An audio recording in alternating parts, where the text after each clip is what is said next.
मला अतिशय आनंद आहे की नागपूरची महाराष्ट्राची दिव्या देशमुख हिने बुद्धिबळाच्या जागतिक अजिंक्यपद स्पर्धेत ही स्पर्धा जिंकलेली आहे आणि ग्रँड मास्टरचा खिताब देखील या ठिकाणी प्राप्त केलेला आहे। खरं म्हणजे किशोरवयीन अशी पहिली खेळाडू आहे की जिने या स्तराच्या चॅम्पियनशिपमध्ये या ठिकाणी भाग घेऊन ती जिंकली आहे। तसं तिने दुसऱ्यांदा याच्यामध्ये भाग घेतला। यापूर्वी देखील तिने भारताकरता अनेक मेडल्स जिंकलेले आहेत। वेगवेगळ्या स्पर्धांमध्ये अतिशय उत्तम अशा प्रकारची कामगिरी ही तिने केलेली आहे। जवळपास 35 मेडल्स ही तिने जिंकलेले आहेत, त्यापैकी 23 गोल्ड मेडल आहेत। त्यामुळे एक अतिशय होतकरू खेळाडू म्हणून आपण तिच्याकडे पाहू शकतो। अर्थात तिने कोनेरू हम्पी यांना हरवलेला आहे, त्यांचंही मी अभिनंदन करतो। त्याही अतिशय चांगल्या खेळाडू आहेत। पण नागपूरकरांकरता आणि महाराष्ट्रातील तमाम जनतेकरता एक आपली सुपुत्री ही या ठिकाणी अशा प्रकारे इतक्या कमी वयामध्ये ग्रँड मास्टर हा खिताबही मिळवते आणि जागतिक अजिंक्यपद मिळवते, ही खूप अभिमानाची गोष्ट आहे।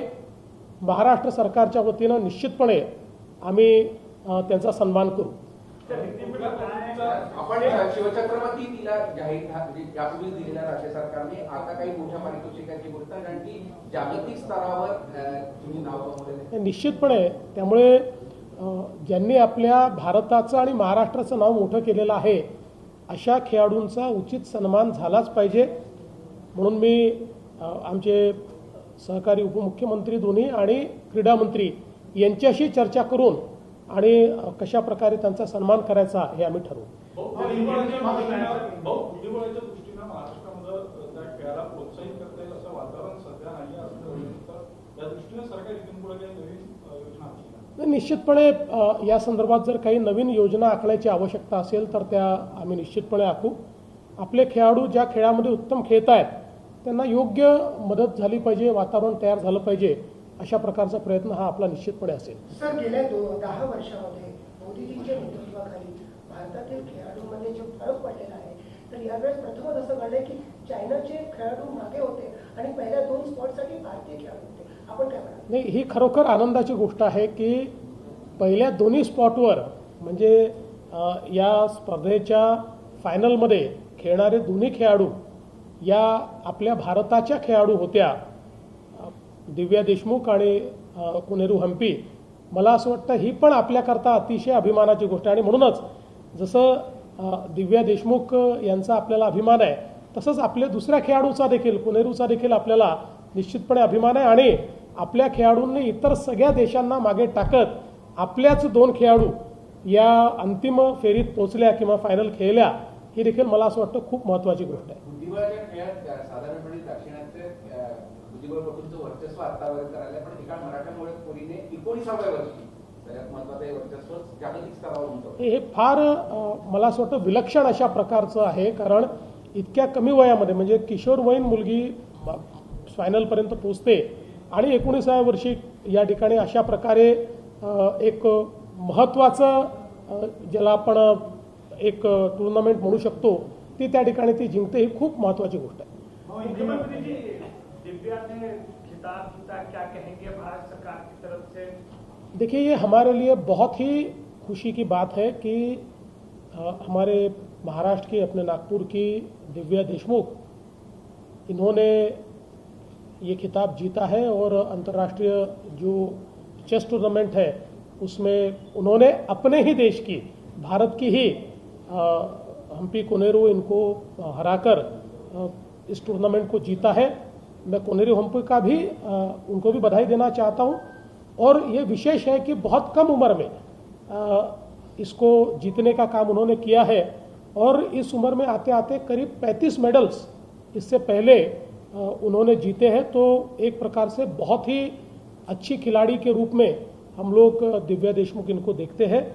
वो महिलाओं में चौथी ग्रैंड मास्टर है और हम लोगों को निश्चित रूप से उनसे और भी बहुत सारी अपेक्षाएं हैं। इसलिए हम लोग महाराष्ट्र सरकार की ओर से उनका निश्चित रूप से सम्मान करेंगे। सर, पहली बार ऐसा देखा गया कि गोल्ड और सिल्वर भारत को मिला है। जी, ये भी मैं ऐसा मानता हूँ कि एक नए भारत की परछाई हमको इसमें देखने को मिलती है, क्योंकि पिछले 10 वर्षों में मोदी जी के नेतृत्व में जिस प्रकार से खेल और खिलाड़ियों को बढ़ावा दिया गया है, तो सारे टूर्नामेंट्स में, चाहे वो नेशनल लेवल के हो, इंटरनेशनल लेवल के हो, हर जगह हमारे खिलाड़ियों को अच्छा एक्सपोजर मिल रहा है और विशेष रूप से अंतर्राष्ट्रीय स्तर पर हमारे खिलाड़ी ये बहुत अच्छा परफॉर्म कर रहे हैं। हम देख सकते हैं ओलंपिक्स में, एशियाड में या कॉमनवेल्थ गेम में या फिर वर्ल्ड कप में, हर जगह हमारे खिलाड़ियों का एक बोलबाला दिखाई पड़ता है, एक अच्छा उनका परफॉर्मेंस दिखाई पड़ता है। तो मुझे लगता है ये हमारे लिए, देश के लिए बहुत अच्छी बात है।